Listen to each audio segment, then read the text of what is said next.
देश में वंदे मातरम को कौन कितना सपोर्ट करता है आज पता चल जाएगा दोस्तों। ये वंदे मातरम नाम का जो गान है, जिसको हम भारत में राष्ट्रीय गीत के रूप से जानते हैं, ये 7 नवंबर 1875 को लिखा भारत के एक बहुत महान व्यक्ति जिनका नाम था बंकिम चंद्र चटर्जी जी। बंकिम चंद्र चटर्जी बहुत क्रांतिकारी भारत के जो नागरिक थे उनमें उनकी गिनती होती थी। जैसे आधुनिक युग में भगत सिंह का नाम, युग सिंह, उधम सिंह का नाम, चंद्रशेखर का नाम, अशफाक उल्लाह, ऐसे ही 1870 के आसपास वो बहुत काम करते थे बंगाल में। अंग्रेजी ईस्ट इंडिया की कंपनी के विरोध में बहुत बड़ा आंदोलन शुरू हुआ था। उस आंदोलन में साधु संत से लेकर साधारण नागरिक सब लोग शामिल थे और उस आंदोलन का एक ही लक्ष्य था कि ईस्ट इंडिया कंपनी को भारत से हटाना। उस कंपनी के जो खिलाफ अभियान चला, इस अभियान में अनेक समय पर बहुत सारी दुर्घटनाएं हुई। उनमें से एक दुर्घटना ये हुई कि एक बार कलकत्ता में बहुत बड़ा जुलूस प्रदर्शन हो रहा था। अंग्रेजी ईस्ट इंडिया कंपनी के लिए जो पुलिस अधिकारी होते हैं ना, उन्होंने भयंकर लाठीचार्ज किया हमारे क्रांतिकारियों के ऊपर। इतना लाठियों से पीटा उन्हें कि कई क्रांतिवीरों की उसमें मृत्यु हो गई। उस समय उनको बहुत चोट लगी बंकिम चंद्र चटर्जी को, क्योंकि वो भी उस आंदोलन में शामिल थे।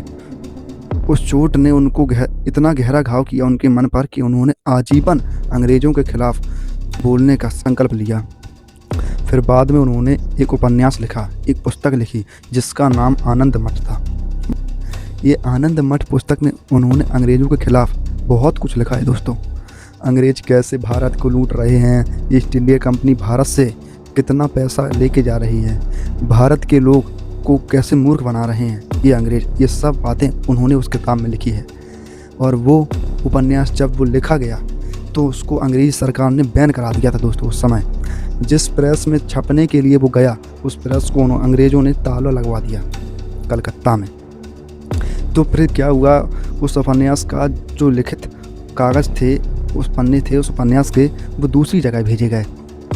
तो क्या हुआ, कुछ पन्ने एक जगह छप गए और कुछ दूसरी जगह, कुछ तीसरी जगह, ऐसे करके पूरा वो छपा। बाद में वो बाज़ार में आया। तो फिर अंग्रेज़ी सरकार ने क्या किया, उसकी जितनी भी प्रतियां थीं उन सबको जला दिया। फिर दोबारा उन्होंने प्रयास किया। ऐसे करते करते लगभग 7 वर्ष बीत गए। वो एक बार ठीक से निकल कर बाहर आया 1882 में, और उसमें उन्होंने जो कुछ भी लिखा था, उसमें पूरे देश में एक लहर पैदा हुई उससे। शुरू में तो वो बांग्ला में लिखा गया, बाद में उसका हिंदी भाषांतरण हुआ, मराठी भाषांतरण हुआ, गुजराती भाषांतरण हुआ, कई भाषांतरण हुए। और वो भारत के एक ऐसी पुस्तक बन गई जिसको रखना हर क्रांतिकारी के लिए बड़ी गर्व की बात है। उसी पुस्तक में जगह जगह उन्होंने वंदे मातरम जैसे ऐसा घोष हम करें, ये उनकी भावना थी, अपेक्षा थी।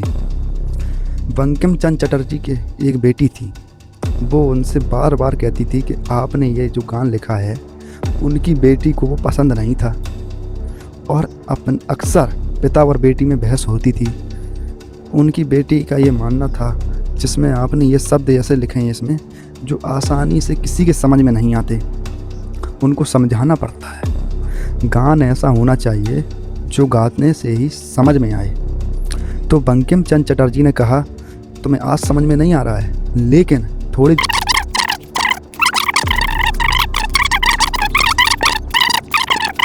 बंटवारा हुआ, वो हिंदू मुसलमान के आधार पर हुआ। हिंदू रहेंगे पश्चिमी बंगाल में और मुसलमान रहेंगे पूर्वी बंगाल में। इस बंटवारे का बहुत विरोध हुआ, बहुत ज़्यादा विरोध हुआ। और इस विरोध को करने के वाले थे एक बड़े नेता, लोकमान्य बाल गंगाधर तिलक, लाला लाजपत राय, बंकिम चंद्र पाल। इन तीनों ने इस बंटवारे का इस विरोध करने के लिए इस वंदे मातरम को आधार बनाया था दोस्तों।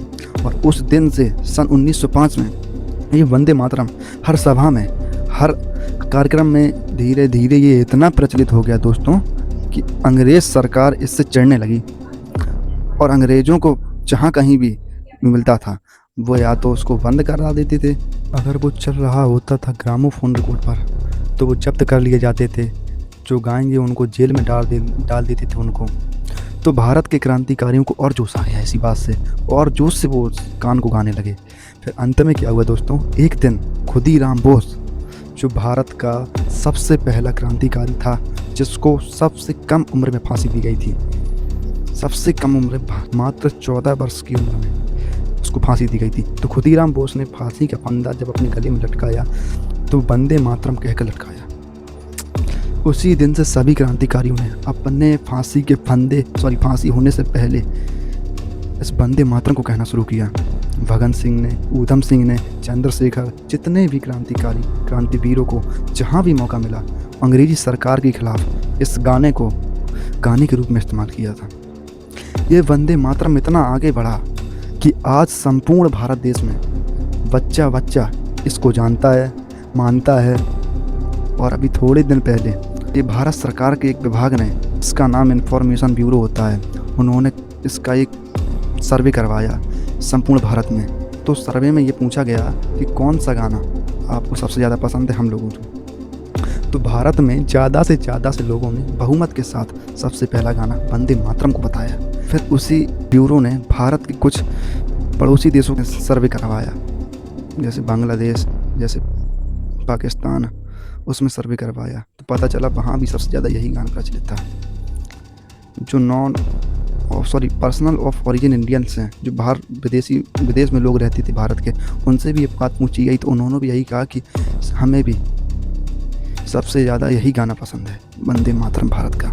BBC ने इसका भी सर्वे कराया, एक दुनिया में BBC ने इसका भी एक सर्वे करवाया। तो उनका पता है क्या कहना है, तो उन्होंने ये कहा कि दुनिया में सब दूसरे नंबर पर हमारी ये वंदे मातरम गीत गाया जाता है। तो ऐसा गाना जो हमारे देश की आज़ादी से जुड़ा हुआ है, हमारे देश के लिए गौरव का प्रतीक है, वो आज हम सब पूरे भारतवासी एक साथ गाएं।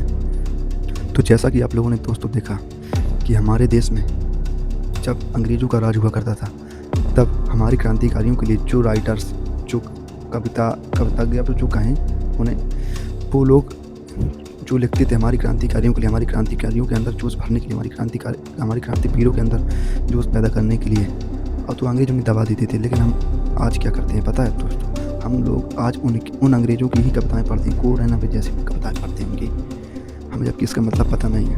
अगर मैं इसका मतलब पता नहीं बैठा हूँ तो वीडियो घंटे भर की हो सकती है। तो और जैसे ही मुझे लगे कि हाँ, लोगों को अपना असली इतिहास जानने में अत्यधिक रुचि है, तो मैं और ऐसी ही रोचक जानकारियाँ आप लोगों को बताऊंगा। तो धन्यवाद। जय हिंद, वंदे मातरम दोस्तों।